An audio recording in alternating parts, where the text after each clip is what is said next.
पहले तो इस बिज़नेस के बारे में कुछ भी नहीं मालूम था, लेकिन मैं यहाँ पे आते आते सीखते सीखते बिज़नेस के बारे में सब कुछ समझ गई हूँ। लेकिन मीटिंग में यहाँ पे आओ आओ बोल के बुलाते थे, लेकिन क्या करना बोल के ऐसा सोचती थी मैं। लेकिन बहुत सारे लेडीज़ थे वहाँ पर, उन लोगों को देख के मैं मोटिवेट होती थी। मेरा मैं नहीं, हम लोगों को पैसे की बहुत ज़रूरत है और हमारी ज़िंदगी में तो ये घर चलेगा और पैसे भी बहुत ज़रूरी दिख रहे थे हम लोग को। 10-10 रुपये के लिए हम जब तड़प रहे थे, तो ये बिज़नेस करना ही करना है। और मेरे हस्बैंड की परेशानी देखकर भी मेरे को बहुत रोना आ रहा था। मैं उनके सामने घट रहती थी, लेकिन बच्चों जाने के बाद बहुत रो लेती थी मैं सारा दिन।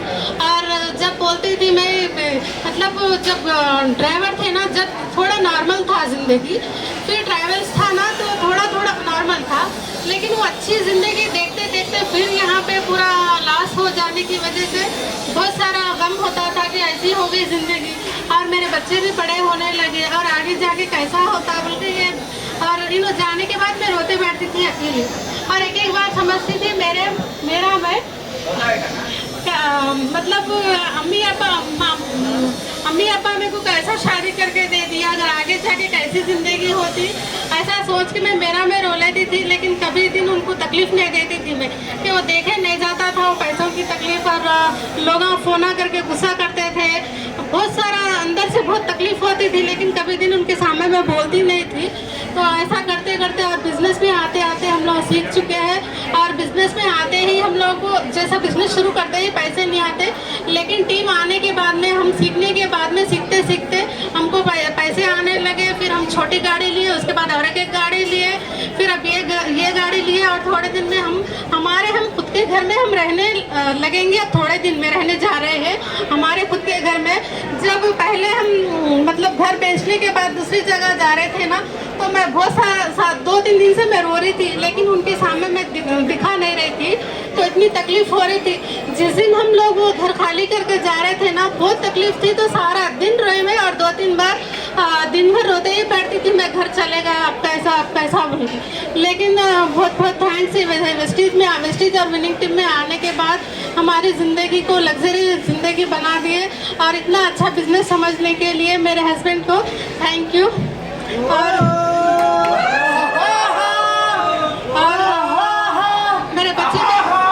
मेरे बच्चे भी जब छोटे थे तो लोग स्कूल की फ़ीस के लिए बहुत सोचना पड़ता था, स्कूल की फ़ीस के पैसे भी नहीं निकलते थे।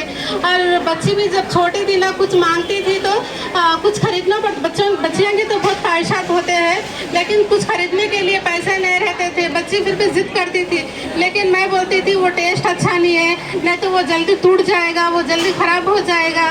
नहीं बेटे, थोड़े दिन के बाद बोल के मैं ऐसा समझाती थी। ऐसा करते करते हम बिज़नेस में यहाँ तक आए। अगर मेरी बच्ची कुछ भी पूछती है ना, तो थोड़ी देर में वो सामने आ जाता है। तो इतना अच्छा बिज़नेस हम लोगों को दिखाए। और पूरे मेरे अप्लायंस को थैंक यू। और मतलब कहीं पर भी हम लोग सुबह निकल जाते थे बिज़नेस के लिए, मीटिंग करते थे वहाँ पर। और हमारी परेशानियाँ जितने भी रहते थे वो घर में छोड़ के चले जाते थे। फिर टीम में लोगों से अच्छा बात करना, अच्छा मुस्कुराना, और प्रोडक्ट्स के बारे में, बिज़नेस के बारे में यही शेयर करती थी मैं। तो ऐसा करते करते यहाँ तक हमारी जर्नी है। और बहुत सारे लोगों के ड्रीम्स फुलफिल होना है। और ये गाड़ी हमारी नहीं, हमारे टीम वालों की सबकी गाड़ी है। ऐसे ही उनके घर में भी ड्रीम कार होना चाहिए, उन लोगों भी अच्छी लग्जरी लाइफ लीड करना चाहिए। और बहुत खुशी है इस बिज़नेस में आने के बाद में हमारी ज़िंदगी को इतना लाइफ स्टाइल में बदलने के लिए। Thank you.